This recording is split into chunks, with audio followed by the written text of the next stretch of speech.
азыркы учурда мынакей элге кызмат кылган алып баруучу жигиттерибиз, кээ бир кызмат көрсөткөн маданият кызматкерлери жана башка адамдарыбыз адамдарды чогуп элиң барсыңбы, жана башка бардык кайрымдуу фонддор, уюмдар менен биргеликте адамдардан каражат чогултуп, айыл өкмөттөр менен биргеликте ошону муктаж адамдарга берип турган учурда интернет булактарынан башка жерден мындай бир көрсөтпө эле кыла бербейсиңерби, эмне үчүн эл көрсүн кыласыңар, эмнеге мактанасыңар, кожо көрсүн кыласыңар деген сөздөр көп айтылып атат. Садака жахрия, ачык садака деген түшүнүк бар. Адамдарга туура багыт берүү, адамдарды түшүндүрүү деген маани урматтуу бир тууганым. Эгерде адамдын жүрөгүндө кожо көрсүн деген сөз жок болуп, ыйманы тола болгон болсо, ошол кылып аткан садакаларын ачык кылып берсе, адамдар ошого үндөшсүн, адамдар билсин, жана акчасын берген адамдар дагы биз берген каражаттар жетип аткан турбайбы деп көңүлү ток болсун десе, урматтуу бир тууганым, мына ушул шарият боюнча жайыз, балким дурус болуп эсептелет. Алло. Кулак сизде. Ассаламу алейкум. Ва алейкум ассалам ва рахматуллах баракату. Алла сизге разы болсун. Рахмат баарыбыздан. Өмүрүңүзгө береке берсин. Амин. Чуагачы бизде талак маселеси болуп атат. Ошону түз эфир эмес бир чечип берсеңиз жакшы болот эле. Эми муну карантинди күтө турсак болобу экен бүткөнгө чейин? Болот эле. Ошентип ага чейин этирээк болуп тургула, макулбу? Балдарды жакшы карагыла, урушпай талашпай тургула. Эгерде талак түшүп калыш коркунучу анда мындай бир төшөккө чогуу жатпай турган жакшы болот.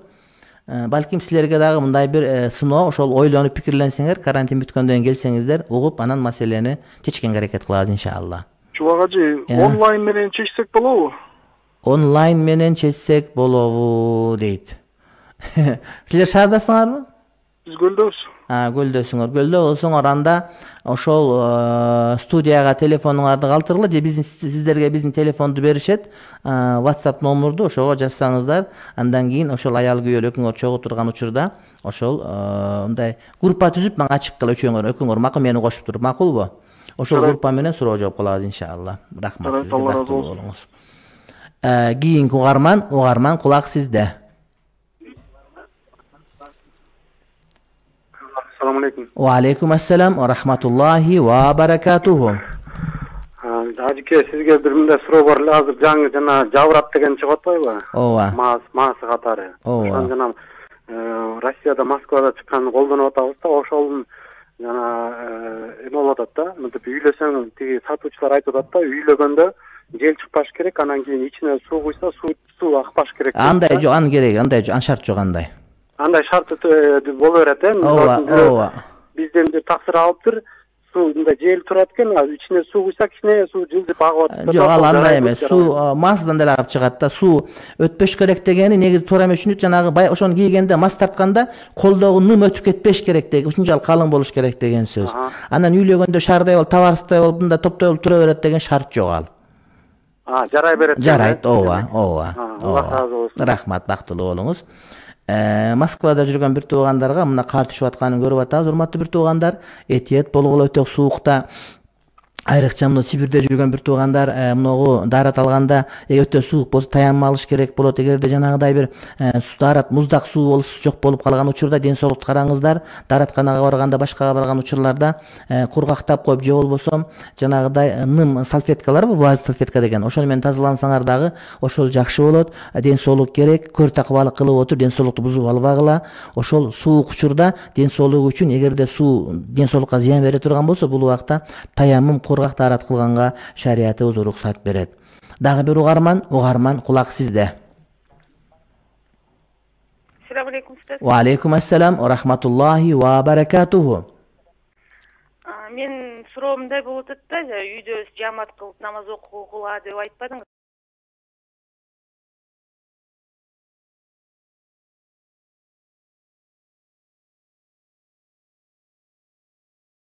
Төрт бара жаттаганда, анан менин илимим, мен арабча билем, ал күйөөм пока илими жокто, ошондо ошону түшүнбөйбүз да. Биз башка узун сүрөлөрдү окуганда бул окуй албай калат.